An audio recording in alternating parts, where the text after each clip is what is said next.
Bom dia, meu nome é Ian e nosso grupo é Cadg, Jadson, Fernanda e Milene. E iremos falar sobre a Constituição e codificação no Brasil no século XIX. Durante a colonização do Brasil, os portugueses transportaram sua organização jurídica na medida do possível, uma vez que toda norma jurídica supõe condições sociais possibilitadoras de sua aplicação, para as quais se destina. Desta forma, havia uma legislação comum a Brasil e Portugal e uma legislação especial no Brasil. Em relação à primeira, existiram as ordenações do reino. O direito brasileiro resistiu à influência do Código Napoleônico, pois o Brasil apresentava as ordenações do reino, que garantiam um centralismo jurídico diferente da maioria dos demais códigos latino-americanos. As primeiras manifestações jurídicas de identidade nacional apresentaram desde o início o viés codificador.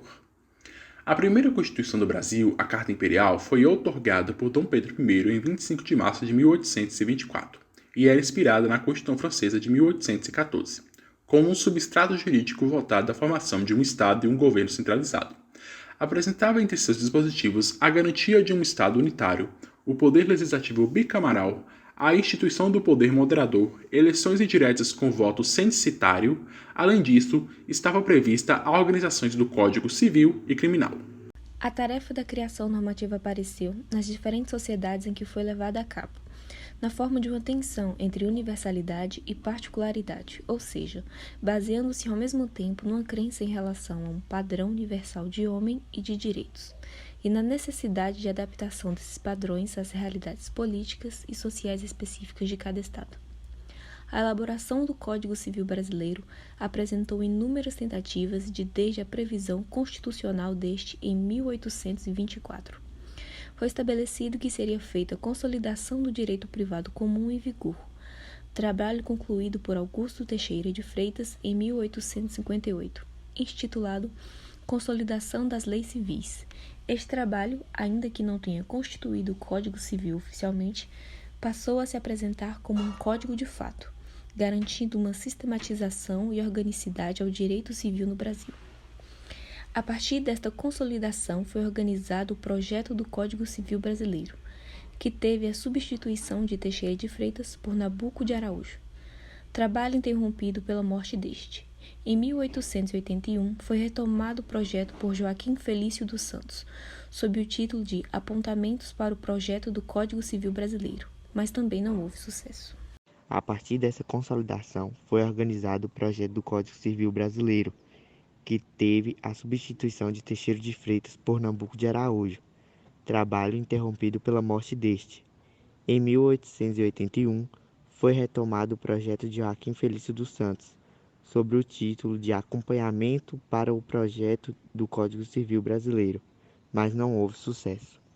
Em 1889, foi nomeado a nova comissão para a organização do projeto, mas houve então a queda do Império e a proclamação da República, e essa comissão se desfez.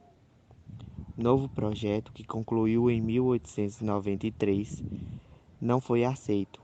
Apenas em 1900, durante o governo de Campos Salles, o Código Civil, elaborado por Clovis, foi aceito, tendo tramitado no Congresso e sido sancionado já em 1916. O governo de Brás entrou em vigor em 1º de janeiro de 1917. Este Código Civil sofreu inúmeras alterações posteriores para se adaptar às situações cotidianas, mas ficou em vigor no Brasil por quase um século, até ser substituído pelo Código Civil de 2002.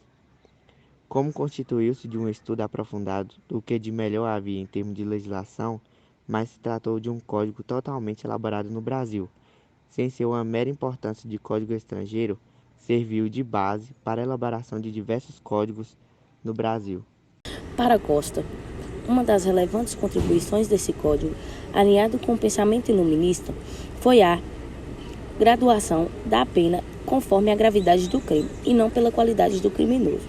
Já se afastando do direito penal do autor para o Código Criminal, todos os homens eram livres perante a lei.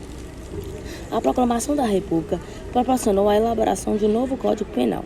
Em 1890, se adequava às mudanças sociais e à nova ordem jurídica que se instalava, apresentando inúmeras inovações institucionais e sensibilidade aos avanços de ciência penal.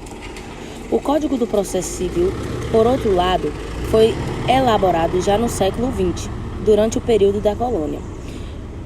O Brasil tinha seu processo civil disciplinado pela legislação portuguesa.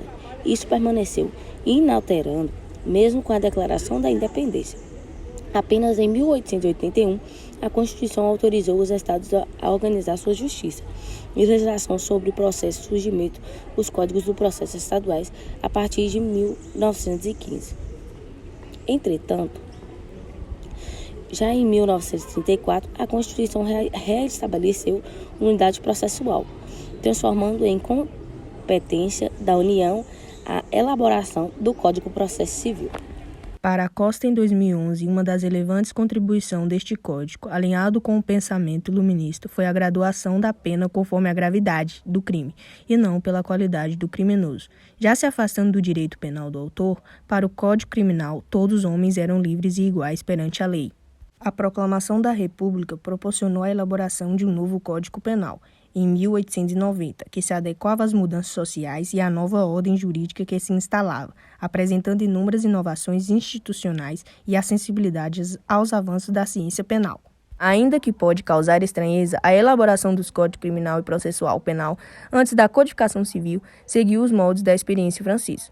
Ocorre que havia a necessidade de instrumentos e métodos novos e mais eficazes para assegurar o poder punitivo estatal e o funcionamento do poder judiciário, visando a estabilidade interna e o controle da ordem pública, tornando a codificação penal uma prioridade.